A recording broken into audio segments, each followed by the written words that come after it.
I'm sorry to have to say goodbye to everyone this way. The restaurant I vowed to open with such confidence can no longer be sustained.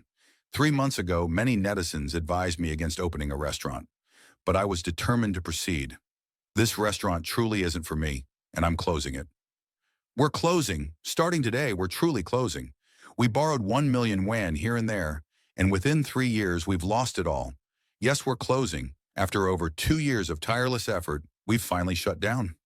This year's business is out of reach for those with impulsive minds, heart problems, high blood pressure, sleep problems, the young and the elderly.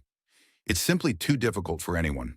One blogger commented that Shanghai is truly struggling, with brick-and-mortar stores everywhere closing and selling off at a loss. On the streets of Chinese cities, once bustling restaurants are now deserted, shopping malls are sparsely populated, and the passion for consumption has seemingly vanished overnight. Under the shadow of the economic downturn, not spending is becoming a collective choice among the public. A Guangzhou barbecue stall owner said, "Business is really bad this year. I couldn't even afford to pay a single employee. 90% of the shops have closed down." This blogger is a barbecue restaurant owner in Ningbo. His restaurant, called Ding Ding Legendary BBQ, suffered a continuous downturn due to the Chinese economic slowdown, ultimately resulting in losses of 9 million yuan. His restaurant was not immune to the nationwide wave of restaurant closures and officially closed on September 20th. I received shocking news today. I heard the closure rate for brick-and-mortar stores in Guangzhou is as high as 80%. What does that mean? It means 8 out of 10 stores are struggling, and many are already in dire straits. Every day, store owners wait anxiously inside, waiting for customers, but few come in. When a customer finally sees something they like, they turn around and compare prices online or with their competitors. Brick-and-mortar retailers are locked in a price war, which is having a devastating impact on physical stores. This owner previously opened a restaurant but had to close after 11 months. She said all the equipment has been taken away by second-hand dealers. This was her first entrepreneurial venture, and it ended in failure. Since it was her first time in the restaurant industry and she didn't know much, she opted to join a franchise. She's thankful she chose a light asset investment when she first opened her business. If she had invested 500,000 to 600,000 yuan, she can't imagine the losses she would have suffered. This clothing store owner is also preparing to close. She rented a shop in Hangzhou's Sijiking wholesale market in 2017, and now it's officially closed, a full 8 years later. When I first arrived at Sijiking in 2017, my first job was as a board model. Back then, I was earning a single salary, but I took on several tasks on my own initiative. I did everything my boss asked me to do, and even when he didn't, I took the initiative. My salary increased dramatically, and before long, I was making 1 million yuan a year. I'd be at the CG King store at 4 a.m. every day. It was tiring, but fulfilling. During the most challenging year of the pandemic, I opened my own shop. It was a small, 10-square-meter shop with 5 or 6 employees, and within a year I made, yes, 30 million yuan. As business continued to grow, the stall expanded annually, from a team of 5 or 6 to a larger team of 20-30. However, my expenses and costs also increased, and the burden grew heavier. The blogger said, "The clothing industry has been declining over the past 2 years. I felt a bit overwhelmed, as if I had completely lost the right to rest. The pressure of working non-stop made me breathless, and I even live-streamed on New Year's Eve." After the Lunar New Year, she sent her 1-month-old daughter back to her hometown. Every night, she couldn't help crying when she thought of her daughter. After much deliberation, she decided to close her shop. She said closing didn't mean stopping, but rather adjusting her pace so she could be in better shape to meet everyone. In September of this year, my shop experienced a historic decline in performance. We used to make around 10,000 yuan a day, but this month's average is only around 7,000 yuan. Compared to last month's and this year's average, our monthly sales have dropped by at least 30%. As you know, shops like ours operate online very regularly, with monthly traffic, a sufficient number of short videos, and a sufficient number of high-quality live streams. The blogger explained that despite their aggressive promotional efforts, September turned out to be their worst month of the year, a precipitous drop in sales that everyone found baffling and frustrating. This is the women's shoe and apparel store I spent over 200,000 yen to open, and it hasn't even been open for 3 days. Hey everyone, how's your business been going lately? I'm about to collapse. Business has been incredibly tough these past few years, but I've managed to persevere over the past two. I even sold tens of thousands of dollars in May, but to my surprise, business suddenly fizzled out in June. I just did the math. It's the 11th, and I've only sold less than 10,000 yuan, barely enough to cover the rent. Now, only regular customers come in every day, browsing and trying on clothes, but they don't buy anything. New customers are practically non-existent. The blogger explained that she not only posts videos introducing her products on Douyin, but also posts 10 to 20 messages daily on WeChat Moments, yet no customers are coming into the store to buy anything. The investment in the clothing business is tens or even hundreds of thousands of yuan, but then the store is closed for days on end. Does anyone understand the anxiety this creates? Getting new stock costs money, rent costs money, employee salaries cost money, and shipping costs for incoming goods are all significant expenses. She calculated that her shop now had nearly 200,000 yuan worth of merchandise. The first half of 2025 was almost over, and she still had nothing left. After 5 years of perseverance, this restaurant owner finally decided to close her business to cut her losses. She explained that she had opened a hot pot restaurant in Shucheng, Tianji on February 13, 2020. However, due to the pandemic, many businesses in the mall vacated the market, leaving only hers. Although her restaurant was well loved by customers, it was still difficult for her to stay afloat in that environment. She later moved the hot pot restaurant to Wanda Plaza, and some of her old customers followed. She was hopeful, thinking she could finally turn things around, but reality was harsh. Her expenses still exceeded her income. Why are so many shops closing down on the street? Because now when people buy something, they just click their finger, and the money goes to those big platforms in a second, leaving the local businesses virtually untouched. Add to that the hype of influential influencers, and one person can steal the business of thousands of stores, leaving street vendors with no chance of survival. Online sales are booming, and the profits are piling in. Offline shop owners can only sit there, waiting to sell, only to have another owner take over and continue to lose money, all while feeling they failed to manage their business as well. The blogger said that if this pattern continues, ordinary people's money will be spent online, and brick-and-mortar businesses will only become increasingly difficult to maintain.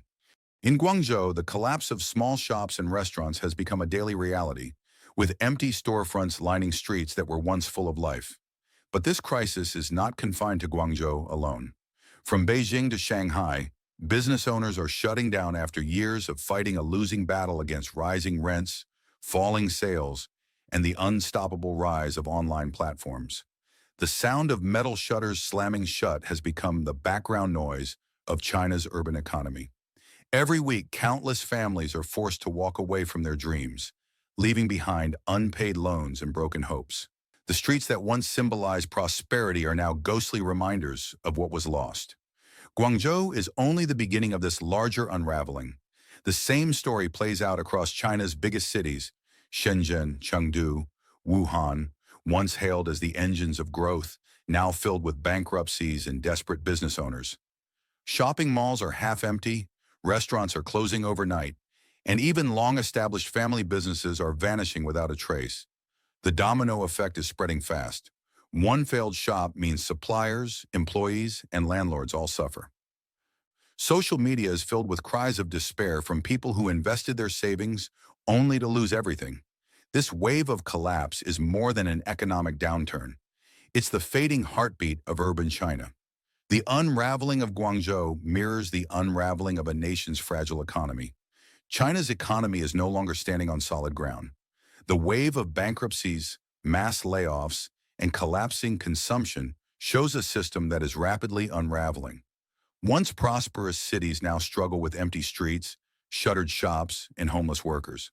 The middle class, once filled with hope, is sliding into despair and uncertainty. All signs point to a nation facing its deepest economic downfall in decades.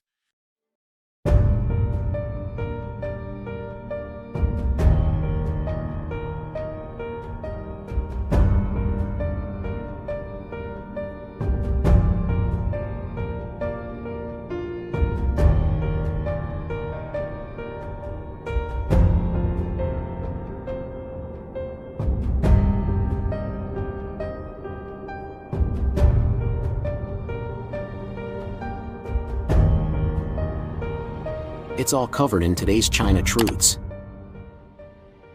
Evacuate Guangzhou in 2025. Don't come to Guangzhou. Don't come to Guangzhou. If you're thinking of working here, drop that idea. Guangzhou has become unbearable over the past 2 years. I've lived here 6 years. Honestly, this is the bleakest, most miserable Guangzhou I've ever seen. A few years back, it was better. Now you might as well stay in your hometown. Your hometown is probably better than Guangzhou. So give up this plan. If you insist on a first-tier city, look elsewhere. Shenzhen is a better option. I'm preparing to leave Guangzhou. I see nothing good left here. Summers are sweltering. The streets crawl with cockroaches and rats. And I live in an urban village. Monthly pay is only 3,000 to 4,000 for ordinary jobs, 5,000 to 6,000 if you're lucky. This is the reality for most people. Look at how many delivery riders there are in Shanghai. Look at them at the traffic lights. Don't underestimate them. Many hold bachelor's, master's, even PhDs. The delivery industry is in chaos. We don't fully understand national policies, but grassroots life has been shaken. Small bosses can't afford social insurance. Employees resist paying from their wages. Now people are unemployed and forced onto desperate paths. Where once there was one stable shift, there are now 3 shifts of temp workers. People must hustle non-stop just to eat. I don't know who wrote these rules, but since they landed, ordinary lives have been flipped upside down. China's economy shows shrinking jobs, factory shutdowns, and seriously ill workers losing work. It's getting worse. Recently, a video from Langfeng, Hebei, went viral. 4 men in their 50s and 60s, forced to beg because they couldn't find work and hadn't eaten all day. Netizens were heartbroken.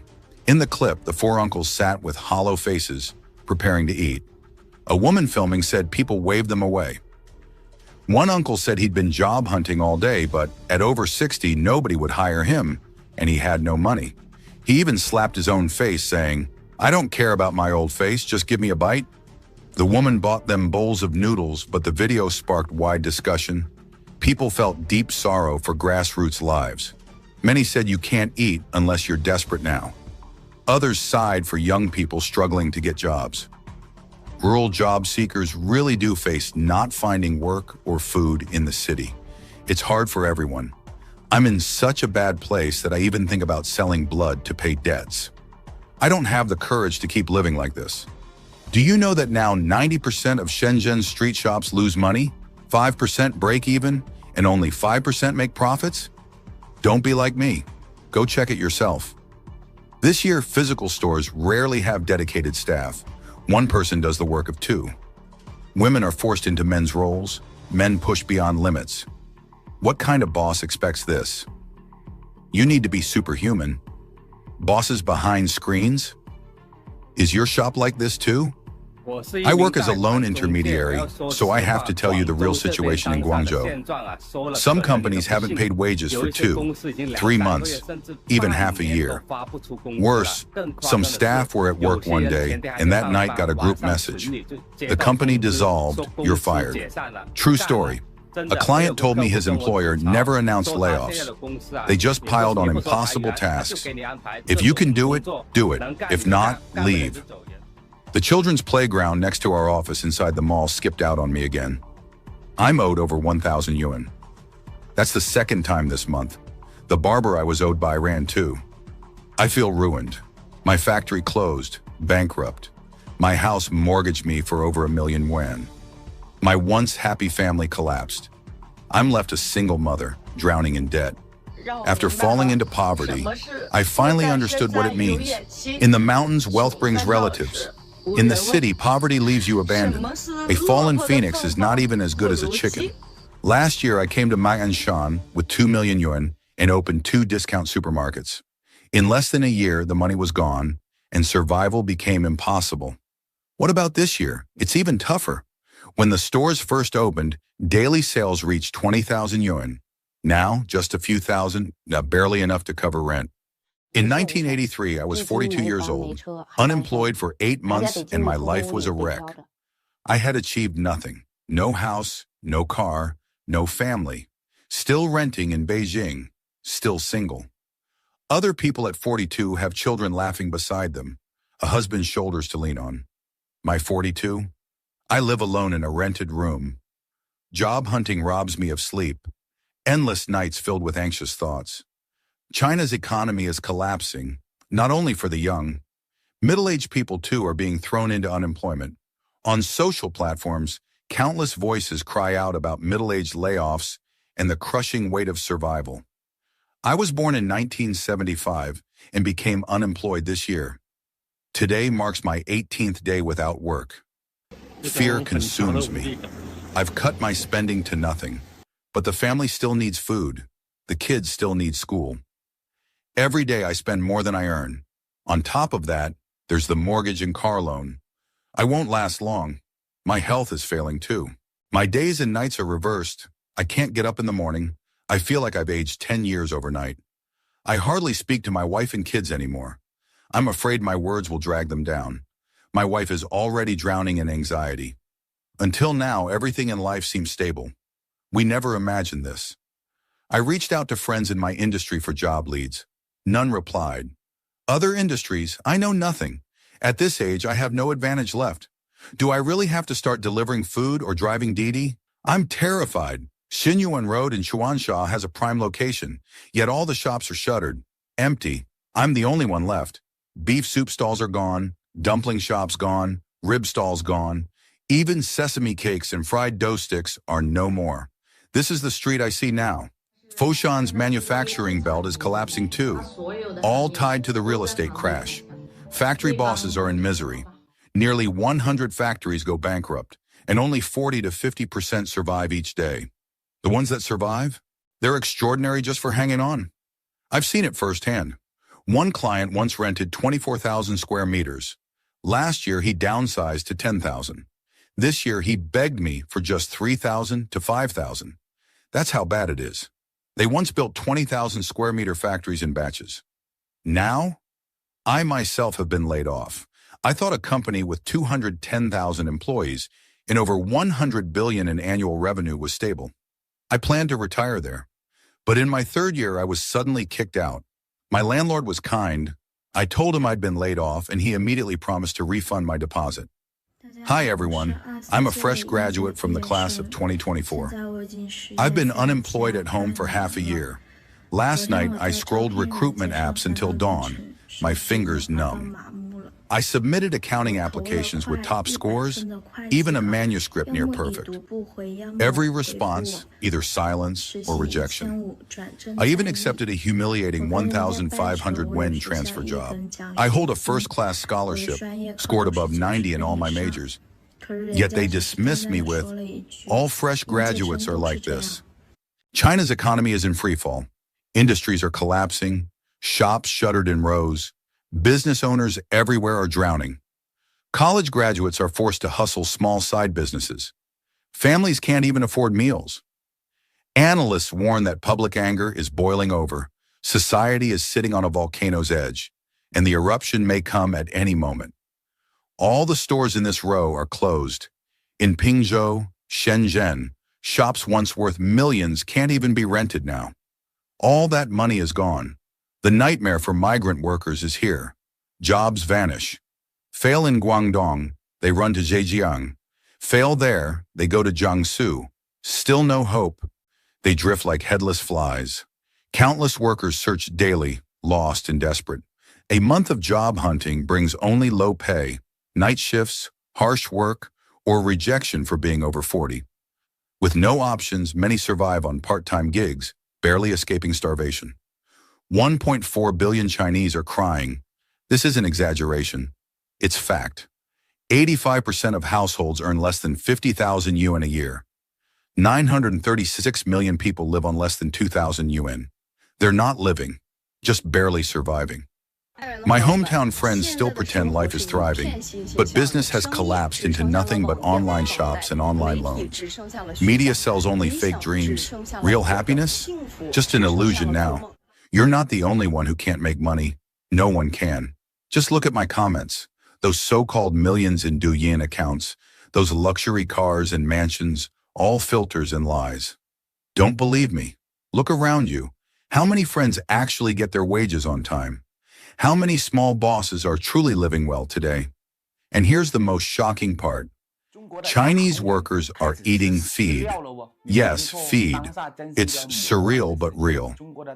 3 minutes to prepare, 30 yuan to cover daily protein, carbs, and vitamins. Across the country, people are replacing meals with artificial feed. On the internet, people joke, we only need the nutrition in food, not food itself. Meaning, let chicken and duck feed humans. The formula was originally designed 30 years ago, packed with nutrients and hormones to fatten livestock. Now companies have rebranded it for the cattle and horses of our cities. Us workers. Just one scoop a day and you're nutritionally complete. My God. That's all for today. Don't forget to like, subscribe, and share this video with your friends. If you have any comments or suggestions, leave them below. Every comment helps us improve. Thank you for your support, and we'll see you in the next video. Please share your thoughts in the comments section below. We will keep reporting on the COVID surge in China, so don't forget to subscribe to our channel and turn on the notification bell to get the latest videos. And thank you for tuning in.